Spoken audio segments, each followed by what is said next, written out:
Whoever said the Bible is boring maybe never actually read it. The Bible is chock full of excitement. You just have to be willing to dive in. So turn the volume up, grab your favorite beverage, and settle in with me as we dive into the greatest love story ever told, the Bible. You're tuning into Not Your Mama's Bible Study, because Bible study was never meant to be boring. I'm your host, Chrystan Farrell. Welcome to the show.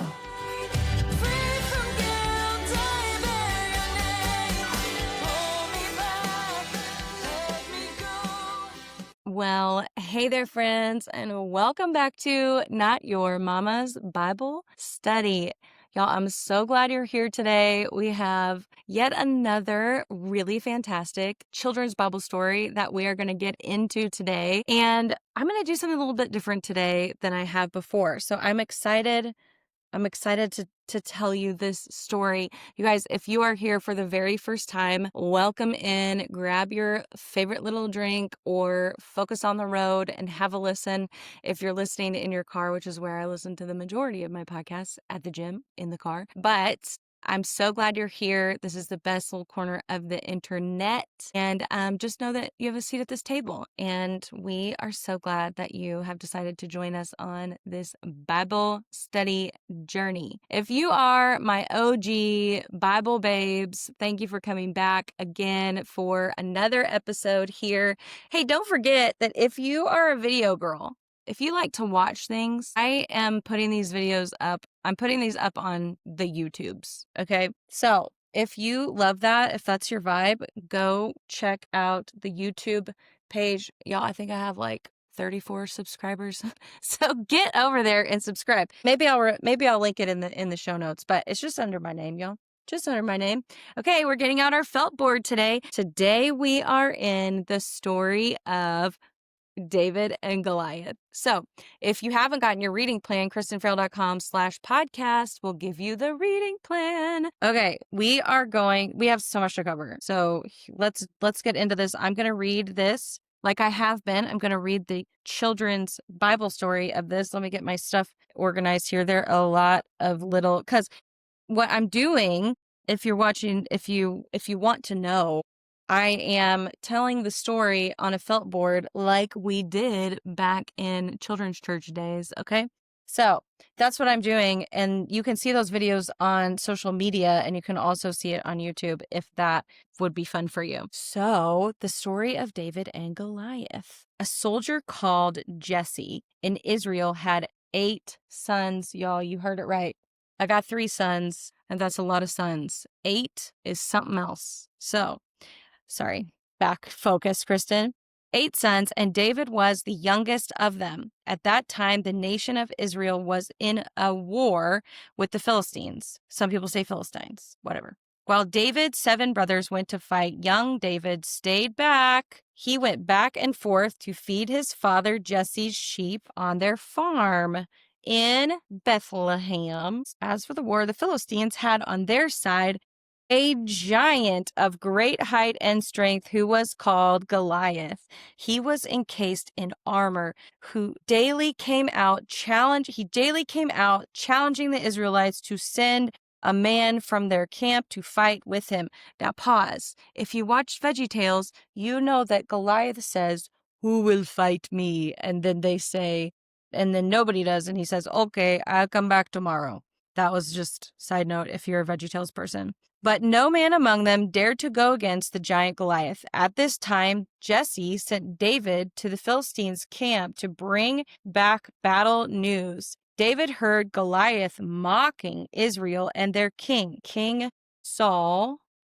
That is their king. He was very angry and volunteered himself to go out and fight him. King Saul was informed of David's offer and asked for him. Saul told David he was not able to fight the giant, but he boldly replied, "Lord, which delivered me out of the paw of the lion and out of the paw of the bear, would deliver me out of the hand of this Philistine as well." David trusted not in his own power, but in God. Then Saul said, "Go and the Lord be with you. Because Saul's like, well, what can I lose? David decided not to wear any of King Saul's armor, but only carried his slingshot and chose 5 smooth stones out of the brook. Goliath laughed at David, but David responded that even though Goliath had a sword and a spear, he came in the name of the Lord Almighty, the God of Israel.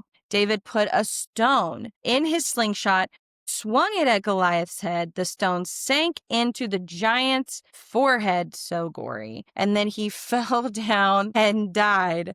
The Israelites won the battle. Then the religious hero and prophet called Samuel came to the old King Saul and said, now that David had the courage, faith, and wisdom, I have anointed David king of the house of Judah by oracle of God. And that is the story of David and Goliath. Let's get into it, shall we? Okay.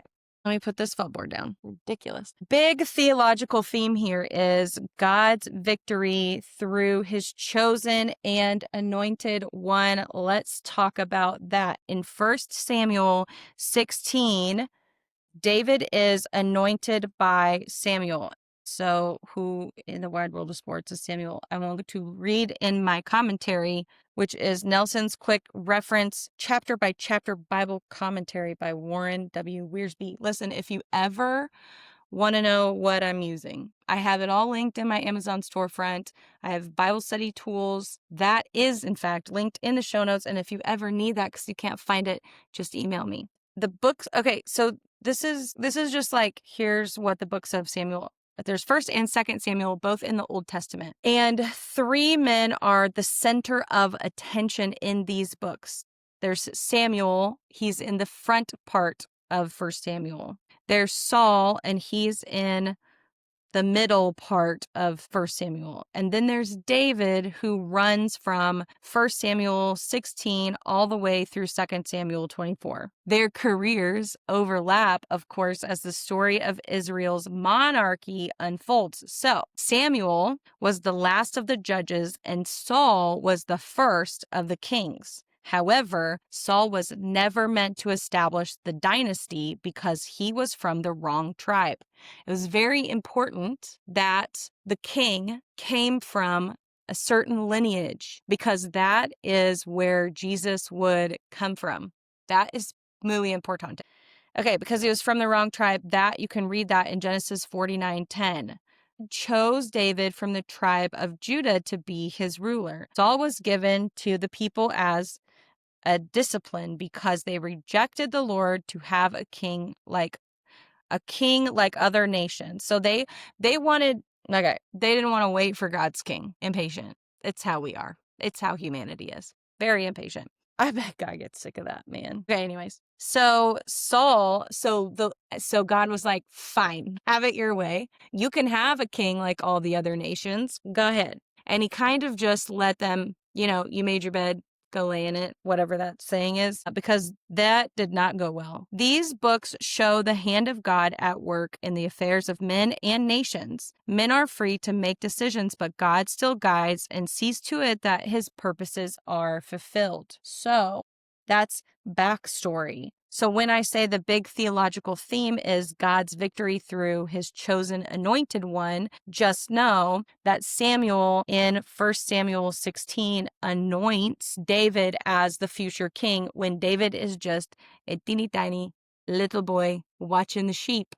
Okay? Key scriptures here for you to read are 1 Samuel 17, Psalm 23, and John 10:11. The actual story that I just told is in 1 Samuel 17. We're not going to read that, guys, because I just read you the children's version. Go read that. I'm sure it's in your reading plan this week. Let's get into some deeper theology. But what I'm going to do today that I said was different is I'm going to do fun facts. So fun facts with Chrystan about this story this is the way we're going to walk through this lesson is with our fun facts. So great. So one of the deeper theology points is that David fights in the Lord's name and not in his own strength. One of the fun facts is Goliath wasn't just tall, y'all. He was massive. He was massive. Based on the Hebrew text, Goliath stood about 9 feet 9 inches tall. That is in 1 Samuel 17:4. Some of the Dead Sea Scrolls, which is, like the beginning of the Bible, if you didn't know that, give a slightly shorter measurement of closer to like 7 foot. So 6 foot 9 inches and some change. But guys, that's huge. That was huge for that time. It's huge. 9 feet 9 inches. Can you imagine that guy? But also his armor weighed about 125 pounds. This guy was not just a big dude, he was a strong dude. And his spear's iron tip alone was 15 pounds. Okay, so tiny little David child who's fighting in the Lord's name and not his own strength, because literally he doesn't have the strength. He could never in his own mind, in his own right, in his own tiny little boy body, could he ever take down Goliath on his own, because that dude was huge and he was a fighter. He was a warrior for his people. But here's what we know about David's sling. This is fun fact numero dos. Apparently I'm talking sort of in Spanish today. It's fine. Just go with it. David's sling was a serious weapon. So shepherds' slings back in that day, which is really hard to say, shepherds' slings were not toys. They were ancient long-range weapons. This was a weapon. So skilled slingers is what they're called, could launch stones at speeds over 100 miles per hour with an accuracy that rivals a modern-day baseball pitcher. That's how accurate they were. That's insane. David likely used smooth stones from the valley stream because they were aerodynamic and deadly when they were hurled by a practiced hand. So when it was a person that knew what in the wide world of sports they were doing, they were a very deadly weapon. So that's our second fun fact. Okay, more fun facts later. The second deeper theology point is that David, as God's chosen king, prefigures Jesus, who defeats sin and death. So let's read that in the Bible. Hopefully this is the right one. Okay. John 10:11 says, I am the good shepherd. The good shepherd lays down his life for the sheep. The hired hand, since he is not the shepherd, doesn't own the sheep, leaves them, and runs away when he sees a wolf coming. The wolf then snatches and scatters them. This happens because he's a hired hand and doesn't care about the sheep. I am the good shepherd. I know my own, and my own know me. And just as the Father knows me, I know the Father. I lay down my life for the sheep. I lay down my life for the sheep. That was more than 11. I went all the way down through 14. But I'm going to keep going because this is good. But I have other sheep that are not from this sheep pen. I must bring them also, and they will listen to my voice. Then there will be one flock, one shepherd. This is why the Father loves me, because I lay down my life so that I may take it up again. No one takes it from me, but I lay it down on my own. I have the right to lay it down, and I have the right to take it up again. I have received this command from my Father. Y'all, this is Jesus. This section in the Bible is called the Good Shepherd.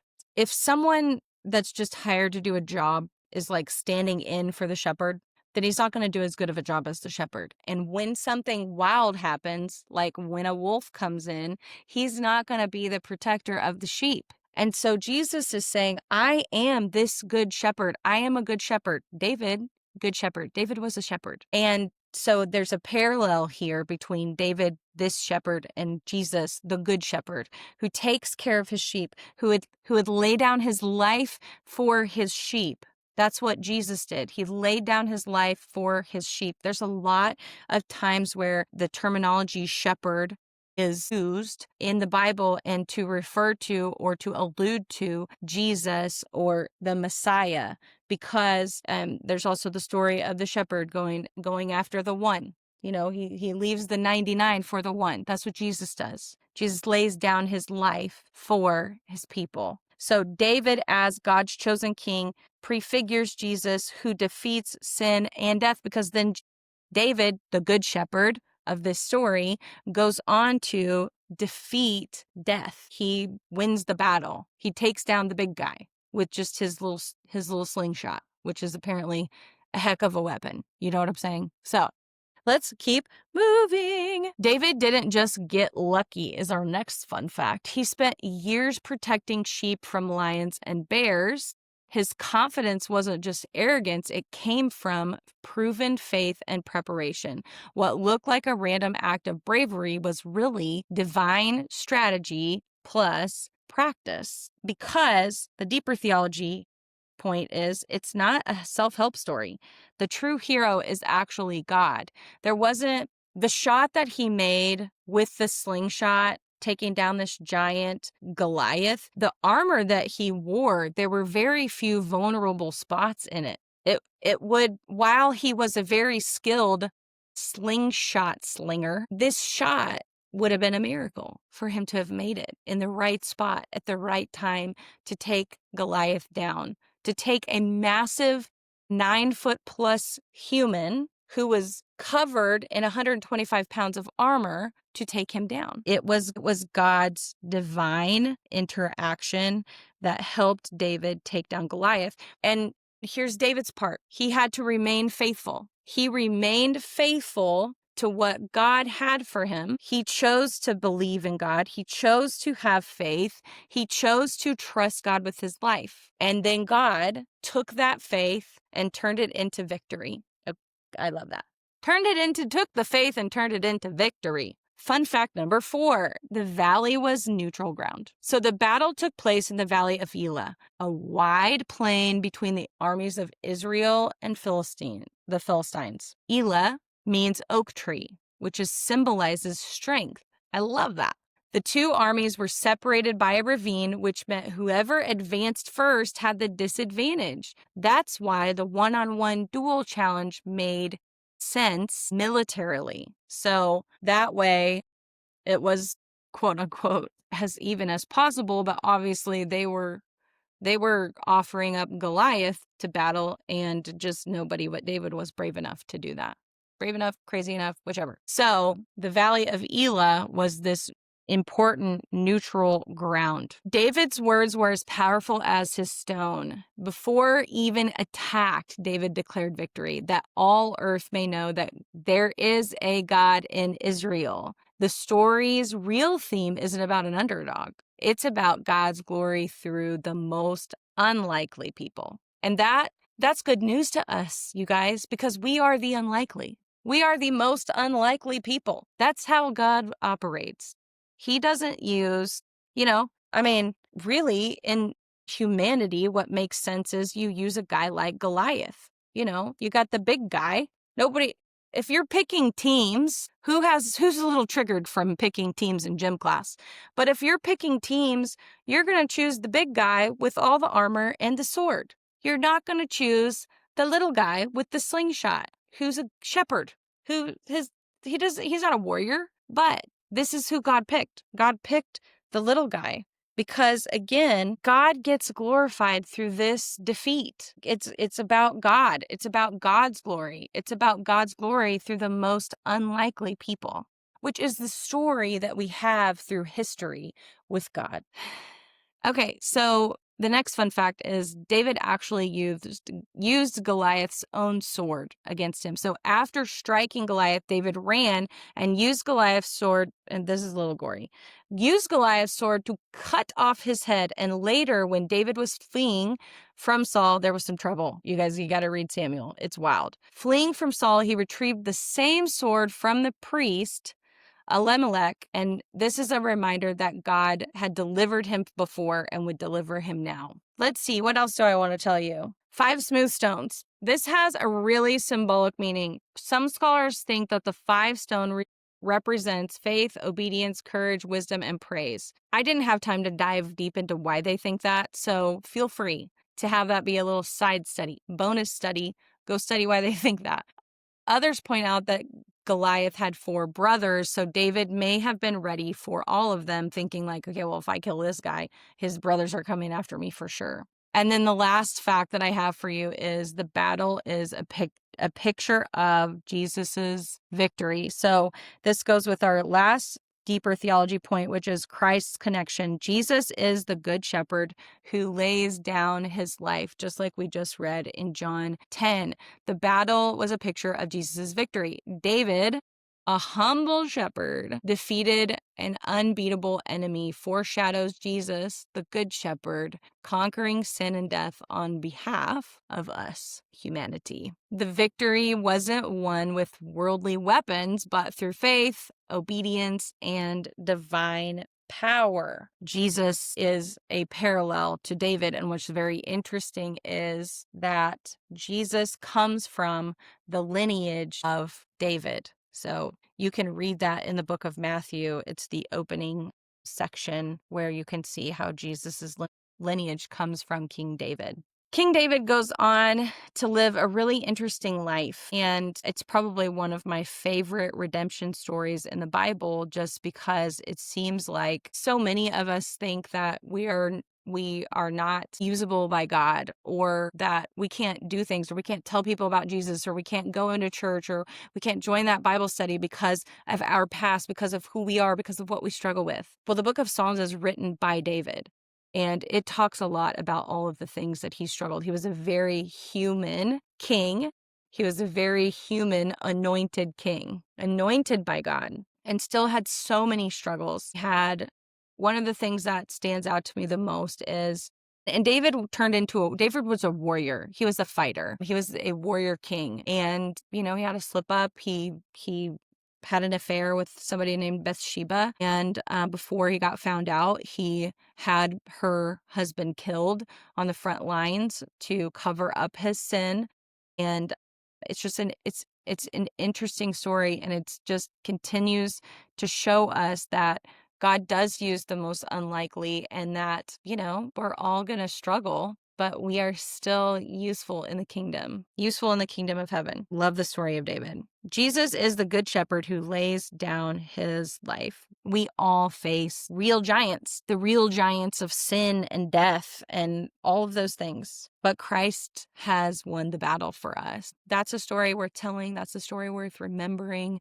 That's a story worth pursuing every single day of our lives. It doesn't mean that we're just free to do anything that we want to, because there are still consequences to the sin that we have in our life. But it does mean that we have victory in Jesus over all of these things, that Jesus slayed the giant for us, that he is the good shepherd, and that he doesn't leave his sheep, and that he goes after the lost one. There's so much hope for us in that story. There's so much hope for us in this concept that Jesus is the good shepherd, and that he loves us so much, and that as we listen, like it says in John 10, as we listen, we can hear his voice. It says, but I have other sheep that are not my in this sheep pen. I must bring them also, and they will listen to my voice. He's calling people to him. He's calling people in the pen with him as the good shepherd. And he says that